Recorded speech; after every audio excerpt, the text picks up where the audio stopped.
All right, here we go, Doug. Question number 1. Who or what impressed you the most in week 1? I've always been a fan of this guy, and he got in his own way in his career, but he's got another chance at the collegiate level. I'm going to go Bill O'Brien, Boston College. I'm really impressed with them, and I'm always liked Bill O'Brien as a college coach. When he went to the NFL with the Texans, he was coach/GM. He wasn't a great GM, and gets another shot. He was bounced around as a coordinator, worked with Saban, and gets a gig at Boston College.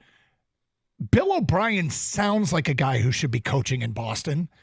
And, in his first game, for them to be this year, to be able to go out and run the football the way that they did was kind of old school. And I'm so impressed. And I started wondering, in year 1, he can't win the ACC, can he? I mean, is that thing wide open? Va Tech, Clemson, and Florida State all lose? Could Boston College? I thought I said, did you include Florida State? Why? Well, they all lost, and that's my point. Is that thing might be wide open, and BC doesn't play Miami, so I guess I'm going. That's what impressed me the most. Yeah, I was impressed by Boston College as well, but I'm going to go right here in Big Ten country, a little town we like to call Los Angeles. And say USC. I was very impressed with what they did to LSU. They punched them in the mouth, and they didn't let up. They just played a strong game. In the game, I think that when you're watching, you kept waiting for LSU to just kind of pull away and just take care of it because USC just doesn't have defense. And USC had enough defense. They had defense when it mattered. Now, did they give up over 400 yards in offense? They did, but they also got a turnover, and more importantly, they took care of the football, and they took care of it when it mattered. And in the end, they come out with a 27-20 victory over LSU. I thought it was awesome. Nice job by USC. I like how you kept it local, Gator. I'm going to stay local, too, in the Big Ten. Penn State impressed me because, I picked against them. They just got to prove it for me, and maybe it is their year. I doubt it, but at least for this week, they impressed me. They're impressive. It was a nice win on the road, so Penn State, good job. Is there any other team or program that is close to the disaster that is Florida State? And if not, who's number 2 in the disaster program rankings? I don't know if anybody's close, but I do have a number 2, and it's Texas A&M. All that money, coaching changes, transfer portal here and transfer portal there, and they lose their home opener, given it was to Notre Dame. It's a pretty big game, but it's Texas A&M for me. They're not there. They thought they were going to go just walk right into the SEC and compete with the big boys, and they're not. I'm looking at you, UCLA. Oh. They got people leaving that program, transferring out, coaches leaving for coordinator jobs. They get Deshaun Foster to be their head coach, and he gives a bizarre speech at the Big Ten meetings. Where's UCLA? Just so you all know, we're in Los Angeles. Then they go to Hawaii and fly dangerously close to the sun. They come from behind and win 16-13. Joining the Big Ten, all that travel, I think it's going to be a long year for the Bruins. I'm going to go, I don't know if they're number 2, but my pick is Clemson. All right? I mean, they do get to play Florida State this year, but Dabo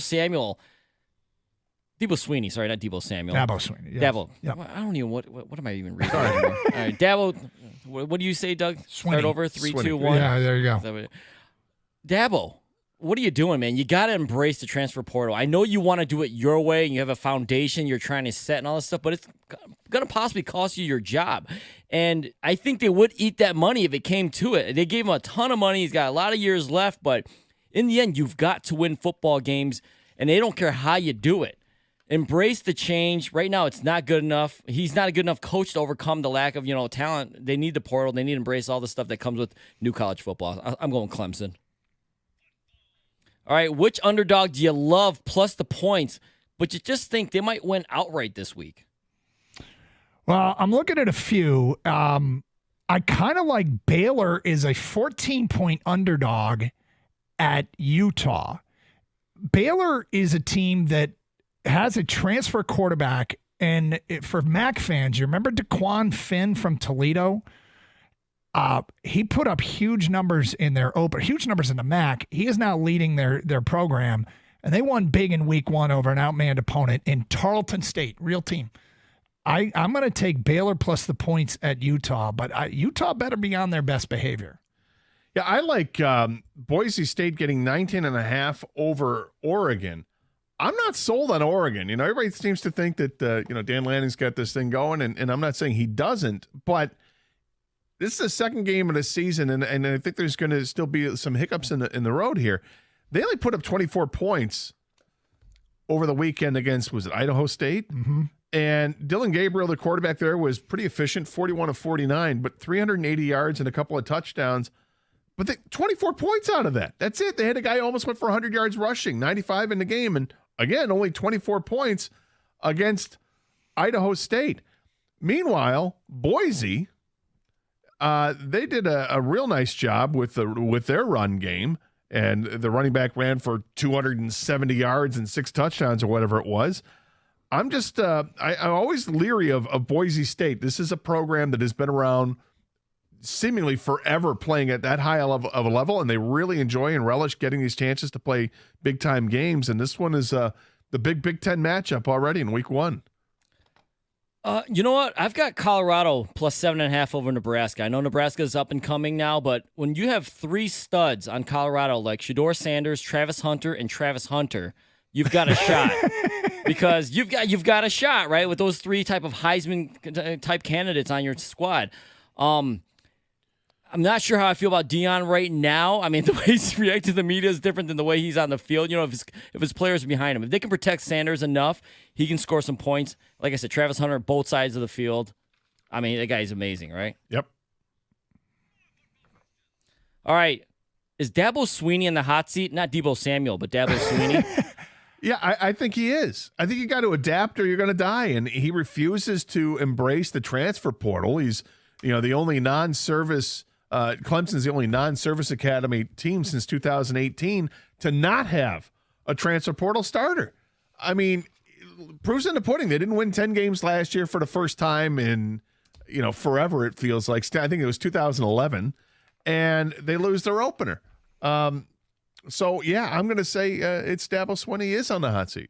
I'm going to say no. I think a coach like that is you give him some time, and there's no guarantees that this is going to be a terrible year. Georgia's great, and the ACC is bad. He could bounce back, win that conference, and go to the playoff. But he can get past Boston College. But I think you got to give a coach that won a national championship more of an opportunity to correct it, because there's one thing here he refuses to do. And you say, okay, if he has a bad year this year, I would say you got next year to correct it. And if you don't take transfers, you better be right. And if you're not, then we might make a change.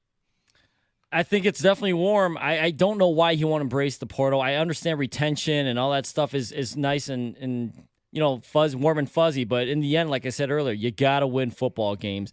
And if you continue to lose, they will eat that money and they will move on. But Dabo wants to try to do it his way, and I just don't think in the end it's going to work because everyone else is doing it differently. All right, Penn State looked great, but will James Franklin mess this up? Most assuredly. Next question. Look, I don't know if they have enough top-end talent, but they're my sleeper team to win the Big Ten. I kind of like what they've got going here. They play USC on the road, and they play Ohio State at home. They don't have to play Oregon. They don't have to play Michigan. I think they only lose once during the season. So I think this is so will James Franklin mess it up? I don't think he messes it up. All right. Yes, he does mess it up. Prove it to me. Fair enough.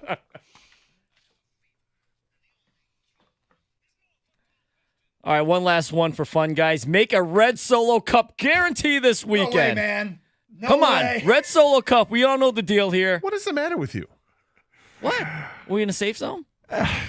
Safe place? Circle of trust? I believe in accountability for things that you say. I don't think I want to do this. Well, then make it a good one that you're really sure of.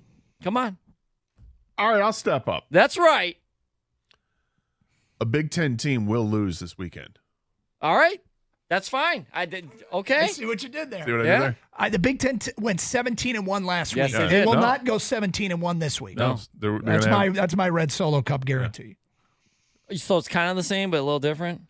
Are you on more on a limb than me? Or is there more than one game this week when 2 Big Ten teams play? Oh yeah, no. No. There's not. You're going on a limb then. UCLA and Purdue don't play. They got the week off. I was gonna say there's not enough games then. All right, how about the one loss thing? Say that they won't just lose one game this week. No, I'm not doing that. Listen, seriously. I started thinking about this question when I saw it, and I'm like, Will Howard will throw a touch. No, I better not do that. Ohio State will win. You start thinking about what's at stake here. This is why you don't make that kind of a guarantee. That's why you start thinking about what's at stake. Khang, I know you're going to do one. Go ahead. Yeah, I got Georgia beating Tennessee Tech. Okay, that feels like a sure thing. Book it, which means I don't have to do it if Texas. You start thinking about the stakes that if you actually have to do it, it gets scary. You're like, what if somebody gets hurt? What if there's a massive storm that rolls in? Which is why my prediction of a Big Ten team losing this week is great because Michigan State plays Maryland and they can't tie. Yeah, I was like, nobody's going to win a game 5-4. Like, I was thinking about doing that. But then I'm like, what if? What if there's a 3-safety game? Somebody kicks a field goal at the end to win it. My God! Yeah, but what if something happens? What if something happens in the Michigan State Maryland game where they call it off? Well, then all bets are off. No, then the bet's off. It's like off a the hurricane, table. It's like unexpected hurricane. Then I can't make that bet on a betting app. So if you can't do that, then you just said loss. That's it. It's part of the thing. They don't play. They don't lose. What was I saying? They don't play. They don't lose. I want to abstain from this question, but it's a horrible question. And that concludes the Live Animal Mascot Marching Band Trophy Game thingy. It's Karsch and Anderson here on 97.1 The Ticket.